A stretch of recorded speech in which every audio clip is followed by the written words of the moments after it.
नमस्कार, मैं हूं सचिन और इस वक्त लॉकडाउन 2.0 का पूरा देश जो है वो पालन कर रहा है और कोरोना के खिलाफ पूरा देश इस वक्त जम करके लड़ाई लड़ रहा है और पूरा देश यही देख रहा है कि इस वक्त जो कोरोना के खिलाफ लड़ाई है वो कैसे जीती जाए। लेकिन साथ ही साथ क्या लॉकडाउन 3.0 में या फिर मई 3 के बाद लॉकडाउन जो तीसरा है वो क्या यहां पर लॉकडाउन आगे बढ़ेगा या फिर आगे इकोनॉमी को लेकर के किस तरह की चुनौतियां रहने वाली हैं, कितना एक आगे वक्त अर्थव्यवस्था के लिए चुनौतियों भरा रहने वाला है और उसको लेकर के क्या कुछ आगे रोड मैप रहेगा भारत में, हम बात करते हैं। इस वक्त हमारे साथ केंद्रीय सड़क परिवहन एवं राजमार्ग मंत्री नितिन गडकरी साहब हमारे साथ मौजूद हैं, साथ ही साथ एमएसएमई मंत्रालय भी इनके पास है।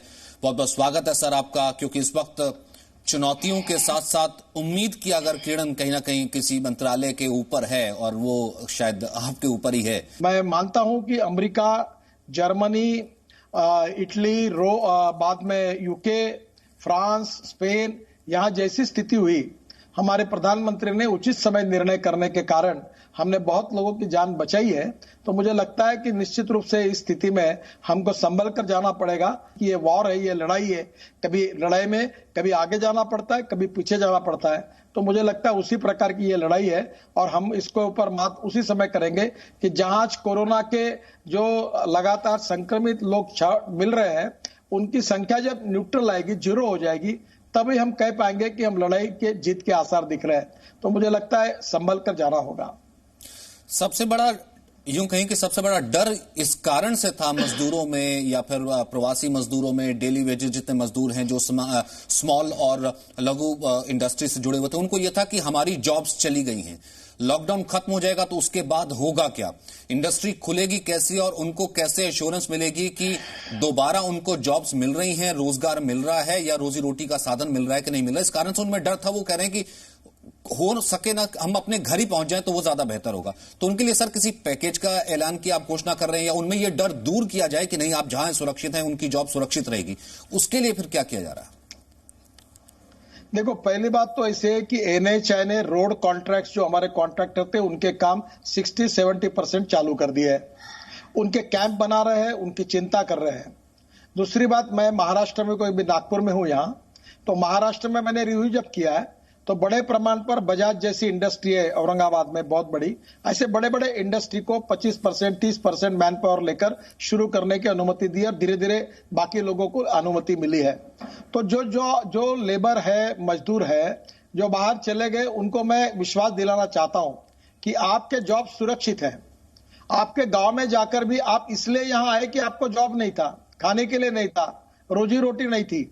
आखिर गांव में रहोगे तो क्या करोगे, कैसे खाओगे, कैसे रोटी मिलेगी? तो बेस्ट वे यही है कि अभी आपका जॉब सुरक्षित है। आप यहां आने के बारे में वहां के कलेक्टर और यहां के कलेक्टर में कोऑर्डिनेशन करिए और आइए और अपना जॉब शुरू करिए। बड़े प्रमाण पर अभी इंडस्ट्री शुरू हो रही है, काफी शुरू हुई है। सरकार ने जिलाधिकारियों को अधिकार दिए हैं और मुंबई और पुणे छोड़कर बड़े प्रमाण पर हमारे राज्य में शुरू हुआ। यही परिस्थिति बाहर भी है और गोवा और अरुणाचल जैसे राज्य की जहां एक भी रही है कोई, तो वहां उन्होंने भी अपना रेगुलराइज कर दिया है। तो मुझे लगता है कि अब डरे नहीं और निश्चित रूप से यहां का रोजगार फिर से शुरू करना यही उनके रोजी रोटी के लिए अच्छा है। दूसरी, अगर उनके गांव में वो रहेंगे तो उनको जो राशन लगेगा, खर्चा लगेगा, वो कौन देगा? शायद 15 दिन 25 दिन शायद कोई राज्य सरकार या कोई संस्थाएं मदद करेगी, पर लॉन्ग टर्म पर यह संभव नहीं है। और इसलिए उन गरीब मजदूरों को मैं विश्वास दिलाना चाहता हूं कि आप निश्चित रूप से धीरे धीरे अपने जॉब की तरफ आइए। पर एक बात जरूर है कि ये सब करते समय जो गाइडिंग प्रिंसिपल मैंने पहले बताए थे, जो हमारी लड़ाई कोरोना के साथ है, उसका स्ट्रिक्टली पालन करें। उसके साथ कोई डाइल्यूशन, कोई कॉम्प्रोमाइज ना करें। अगर वो करेंगे तो आपके ऊपर संकट आएगा, ये चिंता जरूर ध्यान में रखिए। और हमारी एमएसएमई, हमारी इंडस्ट्री निश्चित रूप से इसका विकेंद्रीकरण करेंगे। और जैसे हमारे एक्सप्रेस हाईवे बना रहे दिल्ली मुंबई, वैसे हमारे इंडस्ट्रियल कॉरिडोर बन रहे हैं और 22 ग्रीन एक्सप्रेस हाईवे बना रहे हैं।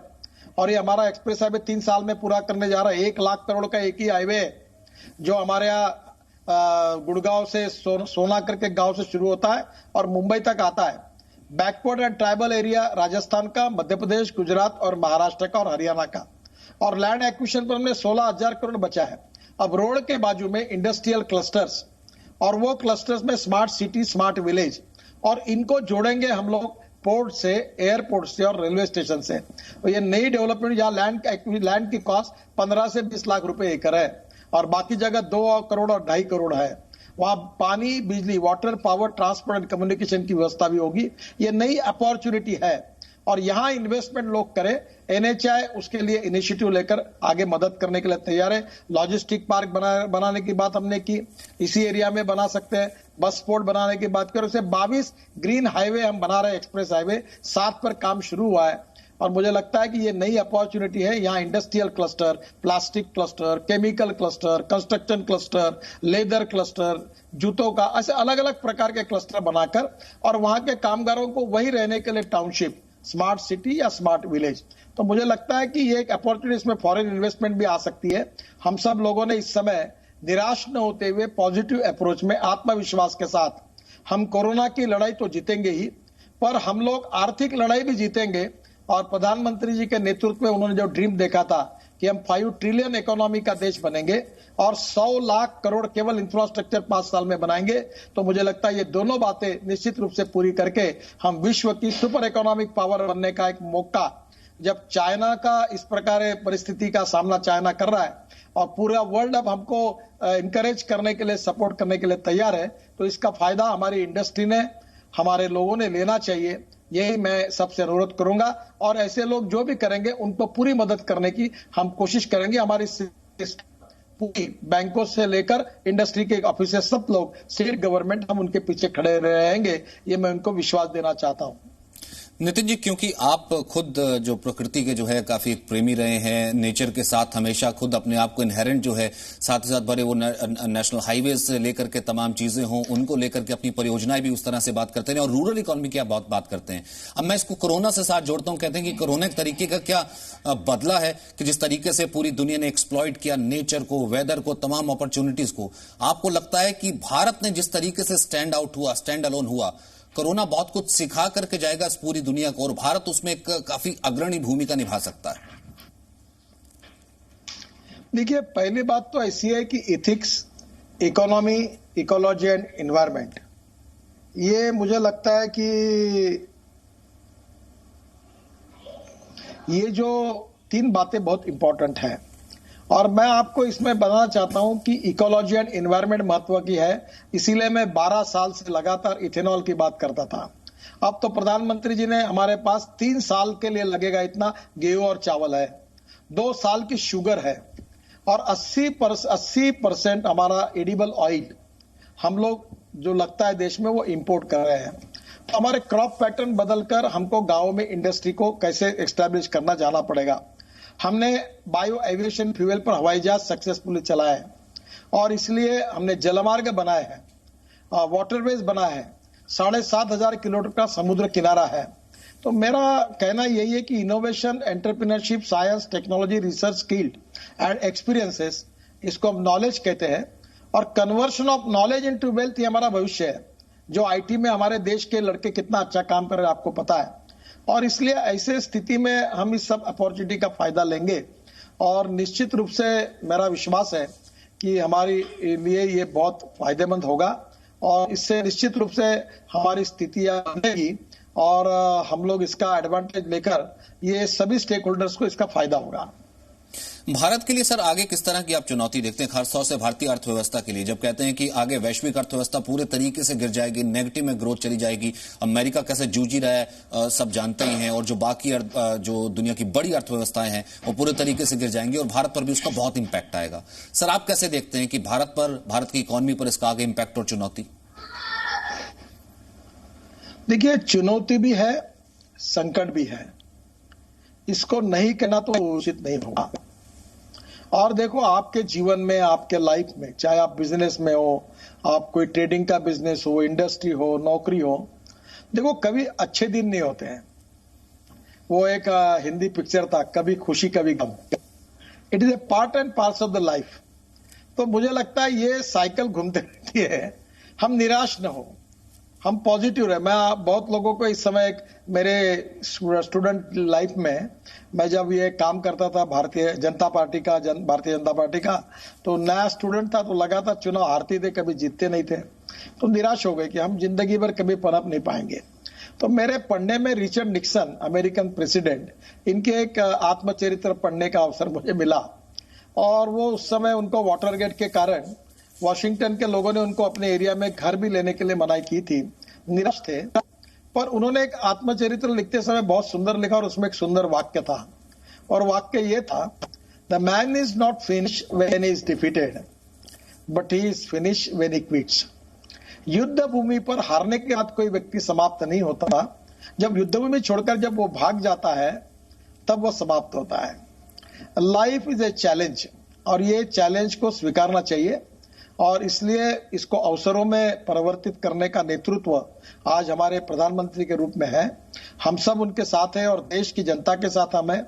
और एक बात याद रखें कि सरकार भी जनता की है, बैंकों भी सरकार की है, और इंडस्ट्री भी हम सबकी है, और लेबर भी हम सबके है। हमको सबको सर्वाइव होते हुए, सबको प्रोटेक्ट करते हुए, हम सबको एक दूसरे को मदद करते हुए हमारे उद्दिष्ट तक आगे जाना है, और सरकार का यही प्रयास है, और हम मिलकर आगे जाएंगे, और हम होंगे कामयाब निश्चित रूप से। इसी विश्वास के साथ आगे जाएंगे, और मेरा विश्वास है कि हमारी जीत होगी और हम जीतेंगे। मैं बहुत पॉजिटिव भी हूं, पर मैं जो चैलेंजेस मुझे अपने लाइफ में बहुत से मिले हैं, जब मैं महाराष्ट्र में मंत्री था तो Mumbai Pune express highway, 55 flyover, Worli Bandra sea link project, तो मुझे लोग कहते थे कैसे संभव होगा, कैसे होगा। तो मैंने कहा आप पॉजिटिव सोचो, मेरी इच्छा शक्ति मेरा कैपिटल है, हम लोग करके दिखाएंगे, और हमने करके दिखाया। तो मुझे लगता है कि सब लोगों की ताकत लग जाएगी। तो प्रधानमंत्री के नेतृत्व में ये कोई पॉलिटिकल विवाद का विषय नहीं है। अब इस समय पूरा देश एक है, हम सब एक है, सभी सरकारें हम सब एक है, हम मिलकर आगे जाएंगे, और निश्चित रूप से हम सफलता हासिल करेंगे, और ये मेरा विश्वास है। और मैं आपसे भी अनुरोध करता हूं, ये बात जरूर है कि वस्तुस्थिति का रिपोर्टिंग करना आपका काम भी है, और आपका लोकतांत्रिक अधिकार भी है, पर धीरे धीरे लोगों को निराश नहीं करना चाहिए, लोगों में पॉजिटिविटी जगानी चाहिए, आत्मविश्वास जगाना चाहिए, संघर्ष करने की हिम्मत उनमें आनी चाहिए, और वो जीतेंगे, ये पॉजिटिव कॉन्फिडेंस क्रिएट करना चाहिए। अहंकार और आत्मविश्वास, इन दो शब्दों में बहुत छोटा सा अंतर है। हम अहंकारी न रहे, पर हम आत्मविश्वास के साथ, पॉजिटिव अप्रोच के साथ, हिम्मत के साथ आगे जाए, हमें विजय मिलेगा, और हमारा हिंदुस्तान फिर से एक बार सुपर इकोनॉमिक पावर बनेगा। पहले हम लोग कोरोना की लड़ाई जीतेंगे, और बाद में आर्थिक लड़ाई भी हम जीतेंगे, ये मेरा दृढ़ विश्वास है, और इसी भाव में हम आगे जाएंगे, ऐसा मेरा सबसे नम्रतापूर्वक अनुरोध है। अंतिम सवाल सर, मई 3 के बाद पूरी दुनिया जानना चाहती है, पूरा देश जानना चाहता है। प्रधानमंत्री जी ने तमाम मुख्यमंत्रियों से उस दिन वीडियो कॉन्फ्रेंस भी की कि अगर मैं उन्हीं के शब्दों में कहूं, जान भी जहान भी, जो कि इस वक्त चल भी रहा है, कि यानी कि लॉकडाउन भी एक तरीके का अगर रिक्वायर हो वो भी चलता रहे, और बाकी चीजें भी इफेक्ट ना हो, इकोनॉमी भी चलते रहे, उसके लिए क्या रोड मैप होगा सर? मई 3 के बाद क्या होने वाला? अंतिम सवाल सर। देखिए, इसके बारे में हमारा काम इतना ही है कि हमारे स्टेट से जो फीडबैक मिलता है, वो फीडबैक हम पीएमओ में भेजते हैं। जहां तक मेरे सेक्टर के प्रॉब्लम्स आते हैं, वो हम लोग पीएमओ में भेजते हैं, फाइनेंस मिनिस्ट्री में भेजते हैं।